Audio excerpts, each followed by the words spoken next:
been nominated by a historically unpopular president, using a process that has been rushed as fast as possible without senators or the public getting access to documents that pertain to Kavanaugh's time working in the George W. Bush White House during some very controversial stuff, including some stuff he appears not to have told the truth about under oath. So finding 2 Republican no votes is certainly not going to be an easy task in these partisan times, but it is not unimaginable either. And now, one Republican senator who is seen as a possible no vote on Brett Kavanaugh, she's telling her hometown paper that she may have a, quote, major problem with Kavanaugh as a nominee. We've got much more on that story. It was also an interesting and somewhat dramatic court proceeding today in Washington, where accused Russian agent Maria Butina has been charged with essentially infiltrating the NRA and other aspects of the Russian government. A judge today in Washington rejected the lawyer's request, Maria Butina's lawyer's request, that she be released from jail pending trial. The judge somewhat angrily also imposed a gag order, both on the prosecutors in the case and the defense lawyers in that case, thus precluding either side from making any further public comments about the Maria Butina case until her trial is over and done with.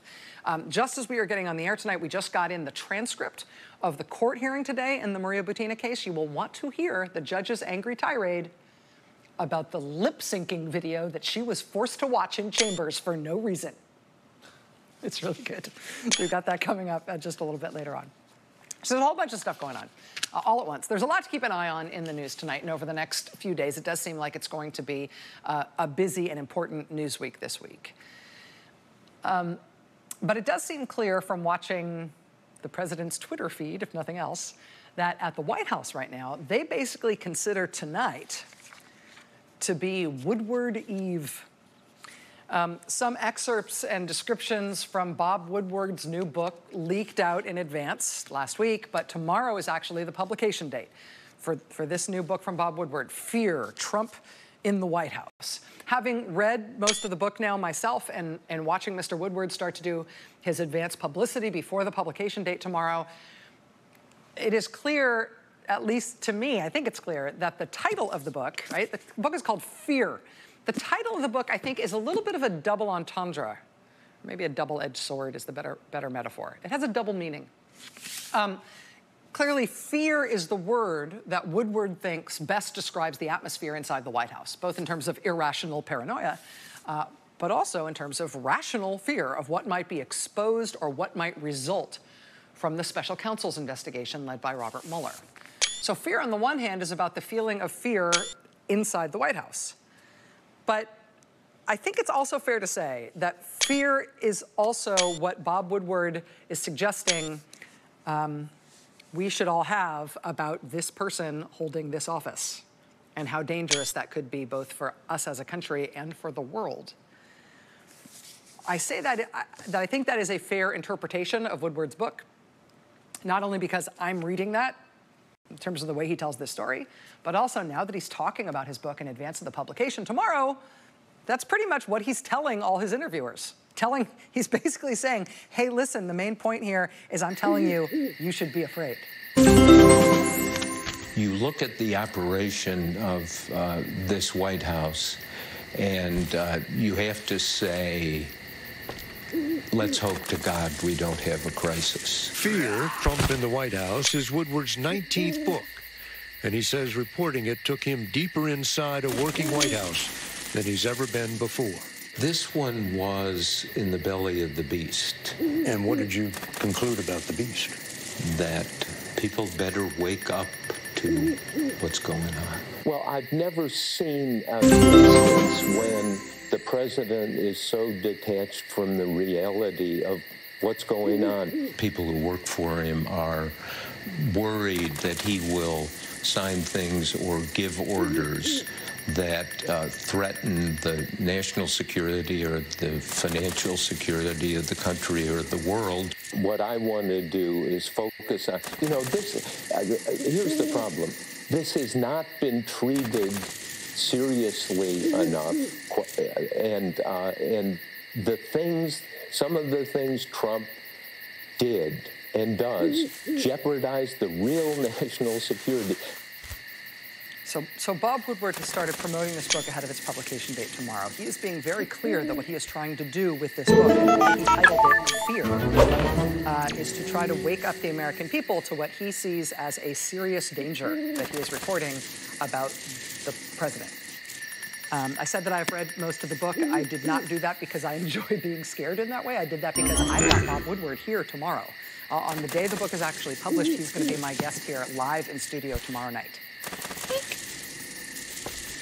And as the Bob Woodward book launches, people can start to get their hands on it themselves instead of just getting advance reported excerpts. I saw today that his publisher has announced that they've pre-printed something like 1 million copies of the book. They're expecting this to be a massive, massive rollout tomorrow. It does appear that the impending publication of this book, and also probably that anonymous New York Times op-ed last week as well, they've sort of shaken a few things loose from this president and from his defenders in Congress. And in particular,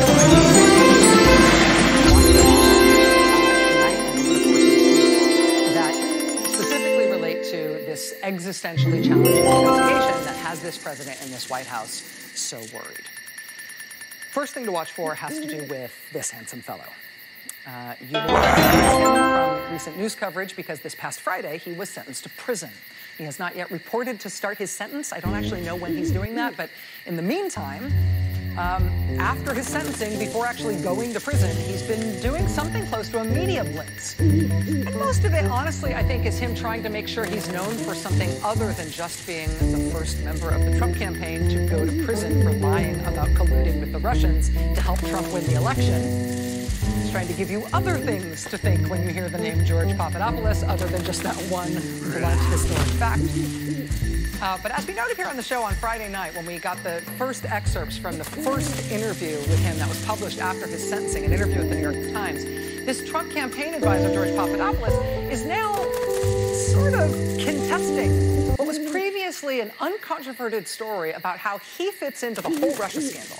And in fact, why he was so important to the FBI starting their counterintelligence investigation into the president and his campaign in the first place.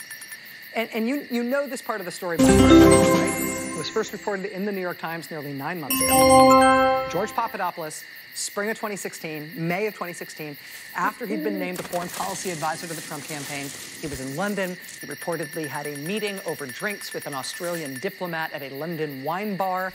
At that meeting, Papadopoulos told this Australian diplomat that Russia had stolen Democratic emails and that those stolen emails ultimately would hurt the Hillary Clinton presidential campaign. The Australian diplomat reportedly didn't think much of it at the time, but lo and behold, a couple of months later, it was revealed that, in fact, the Russian government really had stolen Democratic emails, at which point the Australian government called the FBI, hey, you guys, hey, you G-men, hey, you feds should know that the Donald Trump campaign had advance notice of the Russians doing this before anybody knew about it publicly. Right? This guy, George Papadopoulos, who's advising the Trump campaign, told our diplomat that this had taken place before any of this was done. Well, should look into it. Right? So that's the story, which you know by now. And the reporting, the seminal reporting on this point, is that that notification from the Australian government about that conversation that George Papadopoulos had in the spring of 2016, that notification to the FBI was the catalyst for the FBI to start investigating not just Russia interfering in the presidential campaign, but crucially, whether or not the Trump campaign was in on it, right? To the point where they had advanced knowledge of what the Russians were doing before anybody knew about it publicly. I mean, that supposedly was the catalyst for the FBI starting its investigation of whether the Trump campaign colluded with Russia. You know, if it hadn't been for that drunk kid in the bar flapping his jaws. Well, that young guy is now on his way to prison. And on his way to prison, he's now saying, no, actually, that didn't happen. Or at least I don't remember that happening. So reconsider that story. New York Times reporter Mark Mazzetti released audio excerpts of his interview on this subject with George Papadopoulos today at the website of the New York Times. We've got a clip from that here. What you're going to hear in this clip is the actual interview between Mark Mazzetti from The Times and George Papadopoulos. But interspersed with that is Mark Mazzetti sort of narrating it a little bit so you can follow what was happening in their conversation. Shortly after that, you're in a upscale bar in London talking to Australia's top diplomat in the UK. How did that come about? In May of 2016, so shortly afterwards, he was in a meeting, the top Australian diplomat in the UK, a man named Alexander Downer. This meeting was supposedly about the U.S.-Australia relationship. Of course, I had no background in whatsoever. The Australian wanted to meet him, in part because, you know, at this point, the foreign diplomats were still trying to figure out who's on this Trump campaign, who are these advisors, who is George Papadopoulos. So they meet in a bar. What were you guys drinking? I think I had a gin and tonic. They start drinking gin and tonics. And So in interviews, Downer has said that you brought up the Russian dirt on Hillary. we now know over the course of that meeting, Papadopoulos told Alexander Downer what Mifsud had told him, that the Russians had all this dirt, damaging information, emails of Hillary Clinton. But I don't remember talking about that with him at all. So you don't remember at any point in that meeting talking